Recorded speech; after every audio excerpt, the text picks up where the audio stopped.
देश के स्वतंत्रता आंदोलन से लेकर आजाद भारत के निर्माण तक देश को बनाने में कई महापुरुषों ने अपना अमूल्य योगदान दिया है, जिन्होंने अपने जीवन का पल पल और सर्वस्व इस देश के लिए न्यौछावर कर दिया। उन्हीं महापुरुषों में से एक थे देश के पूर्व उप प्रधानमंत्री, पहले गृह मंत्री, हिंदुस्तान के बिस्मार्क कहे जाने वाले सरदार वल्लभ भाई पटेल। इस वीडियो के माध्यम से हम जानेंगे उस महापुरुष की कहानी कि कैसे एक व्यक्ति वल्लभ भाई से सरदार पटेल बने, साथ ही उनके जीवन के कुछ अनछुए पहलू और रोचक दास्तान। अभिवादन स्वीकार करें, मैं हूं मनीषा और आप देख रहे हैं चैनल अनफोल्डिंग फैक्ट्स। वल्लभ भाई जावेर भाई पटेल का जन्म 31 अक्टूबर 1875 को ब्रिटिश इंडिया के नाडियाद, गुजरात में हुआ था। उनके पिता का नाम जावेर भाई पटेल व मां का नाम लाडबा था। वे कुल 6 भाई बहन थे, जिनमें वो अपने माता पिता की चौथी संतान थे। पटेल ने अपनी शुरुआती पढ़ाई नाडियाद में ही की। आपको यह जानकर आश्चर्य होगा कि जब वो 22 वर्ष के हुए तब जाकर उन्होंने मैट्रिक की परीक्षा पास की थी। पटेल ने खुद एक वकील बनने, काम करने और धन बचाने, इंग्लैंड की यात्रा करने और बैरिस्टर बनने के लिए अध्ययन करने की योजना बनाई।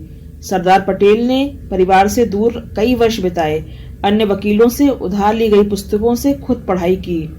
2 वर्ष में ही परीक्षा पास की। अपनी पत्नी जावेरवा को उसके माता पिता के घर से लाकर उन्होंने गोधरा में अपना घर बसाया। कुछ ही दिनों में वो गोधरा में एक प्रसिद्ध फौजदारी वकील बन गए। उनके परिवार में वर्ष 1903 में एक पुत्री मनीबेन और 1905 में पुत्र दहियाबाई पैदा हुए।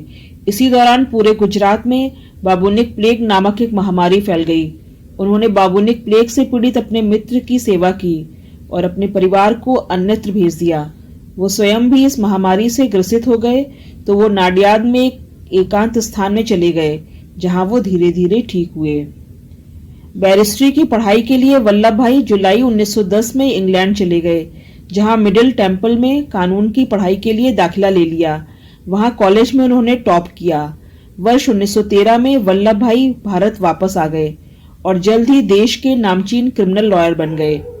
वल्लभ भाई अपने व्यावसायिक कार्य के साथ साथ सामाजिक कार्यों में भी आगे रहते। नशा, छुआछूत और महिलाओं के प्रति अत्याचार के खिलाफ उन्होंने लड़ाई लड़ी। आजादी के आंदोलन में वल्लभ भाई पटेल का सबसे पहला और बड़ा योगदान खेड़ा आंदोलन में रहा। ये सरदार पटेल की पहली बड़ी सफलता थी। इसके बाद सरदार पटेल एक के बाद एक सत्याग्रह आंदोलन करते रहे। वर्ष 1922 में बोरसद में सत्याग्रह में हदिया कर को खत्म कराया। 1928 में बारदोली सत्याग्रह हुआ। इसके बाद सरदार पटेल का नाम पूरे देश में फैल गया। यही वो आंदोलन था जिसके बाद वल्लभ भाई सदा के लिए सरदार हो गए। वल्लभ भाई को बारदोली के लोगों ने सरदार की उपाधि से सम्मानित किया, जो आगे चलकर इनकी पहचान बन गई।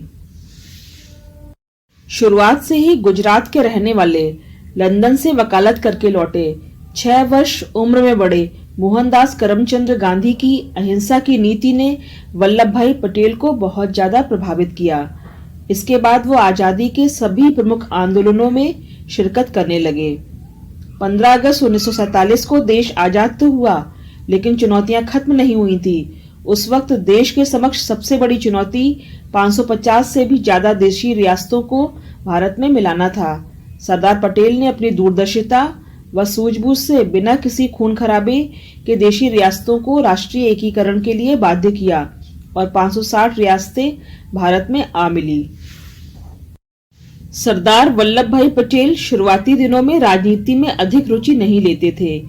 एक वक्त पर गांधी जी के विचारों से भी अधिक प्रभावित नहीं थे, लेकिन उनके जीवन में निर्णायक मोड़ भी गांधी जी के चलते ही आया। उसके बाद स्वतंत्रता संग्राम में सरदार पटेल ने बेहद महत्वपूर्ण भूमिका निभाई। सरदार पटेल ने वर्ष 1917 में अहमदाबाद में सफाई कमिश्नर का चुनाव जीता। इसके बाद अक्टूबर 1917 में ही उनकी मुलाकात महात्मा गांधी से हुई और उसके बाद पटेल का जीवन हमेशा के लिए बदल गया। वो न केवल आजादी की लड़ाई में प्रतिभाग करने लगे, बल्कि कई मौकों पर अत्यंत महत्वपूर्ण भूमिका निभाई। भारतीय राष्ट्रीय कांग्रेस की गुजरात इकाई में उन्हें सचिव चुना गया। वो महात्मा गांधी के स्वराज के प्रचार में जुट गए। अगले वर्ष उनकी अगुवाई में खेड़ा के किसानों का ऐतिहासिक सत्याग्रह शुरू हुआ। ये वही दौर था जब देश में आजादी की लड़ाई का विचार एक नई अंगड़ाई ले रहा था। इसी समय महात्मा गांधी ने अंग्रेजों के खिलाफ असहयोग आंदोलन की शुरुआत की। उन्होंने भी लंदन की पढ़ाई और वकील का पेशा होने के बावजूद अपनी पश्चिमी पोशाक को उतार फेंका और हमेशा के लिए खादी को अपना लिया। 1942 में भारत छोड़ो आंदोलन के दौरान सरदार पटेल की सक्रियता और बढ़ गई। कुछ ही दिनों बाद अन्य राष्ट्रीय नेताओं के साथ उन्हें गिरफ्तार कर लिया गया और अहमदनगर के किले में उन्हें बंदी बनाकर रखा गया। 3 वर्ष बाद 1945 में उन्हें कई नेताओं के साथ रिहा कर दिया गया। देश में महात्मा गांधी, जवाहरलाल नेहरू तथा सरदार वल्लभ भाई पटेल जैसे नेताओं ने अंग्रेजी शासन की नींवें हिला दी थी। देश जाग चुका था। 2 वर्ष बाद 1947 में अंग्रेजों ने भारत की आजादी को स्वीकार किया और देश स्वतंत्र हो गया। लेकिन ये आजादी बिना शर्त नहीं मिली थी। देश को बंटवारे का दंश झेलना पड़ा। 14 अगस्त 1947 को दुनिया के नक्शे पर एक नए देश पाकिस्तान का जन्म हुआ। विभाजन के समय देश में कुल 565 रियासतें थी।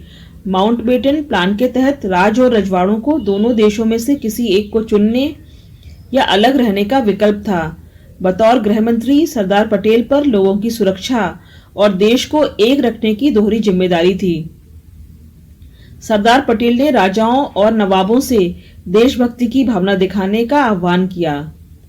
5 जुलाई 1947 को सरदार पटेल ने रियासतों के प्रति आजाद भारत की नीति को स्पष्ट किया और कहा, रियासतों को 3 विषयों सुरक्षा, विदेश तथा संचार व्यवस्था के आधार पर भारतीय संघ में शामिल किया जाएगा।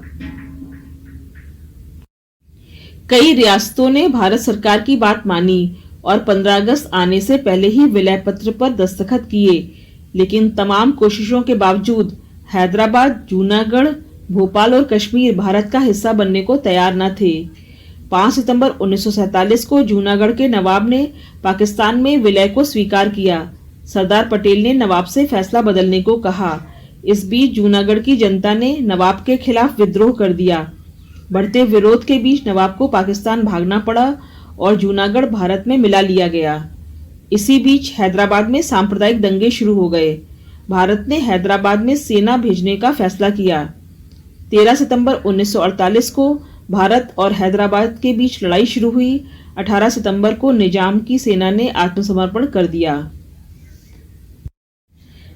इधर कश्मीर में पाकिस्तानी सेना के जवान घुस आए। महाराजा हरि सिंह ने भारत से मदद मांगी। भारत ने विलय पत्र पर दस्तखत किए बिना कोई भी मदद देने से इनकार कर दिया और आखिरकार 26 अक्टूबर 1947 में महाराजा हरि सिंह ने विलय के कागजात पर दस्तखत कर दिए। मार्च 1948 में नवाब हमीदुल्लाह ने भोपाल के स्वतंत्र रहने की घोषणा की। मई में एक मंत्रिमंडल भी घोषित कर दिया। भोपाल की जनता ने इसका विरोध किया। भारत के दबाव एवं जनता के विद्रोह के बीच 30 अप्रैल 1949 को नवाब ने विलय पत्र पर दस्तखत कर दिए। 1 जून 1949 को भोपाल रियासत भारत का हिस्सा बन गई। गांधी जी की मृत्यु के 2 वर्ष बाद ही सरदार वल्लभ भाई पटेल को हार्ट अटैक हुआ, जिससे वो उबर नहीं पाए और 15 दिसंबर 1950 को उनका निधन हो गया। 1991 में सरदार वल्लभ भाई पटेल को मरणोपरांत भारत रत्न से सम्मानित किया गया। देश की एकता एवं मौजूदा स्वरूप तैयार करने में सरदार पटेल की अहम भूमिका के लिए देश हमेशा उन्हें याद रखेगा। तो ये था एक साधारण व्यक्ति का सरदार बनने का सफर। कैसे देश के पहले गृह मंत्री ने पूरे हिंदुस्तान की तमाम रियासतों को एकता के सूत्र में पिरो दिया और देश के नवनिर्माण की आधारशिला रखी। अगर आपको ये वीडियो पसंद आई हो तो वीडियो को लाइक करें और चैनल को सब्सक्राइब करें। धन्यवाद।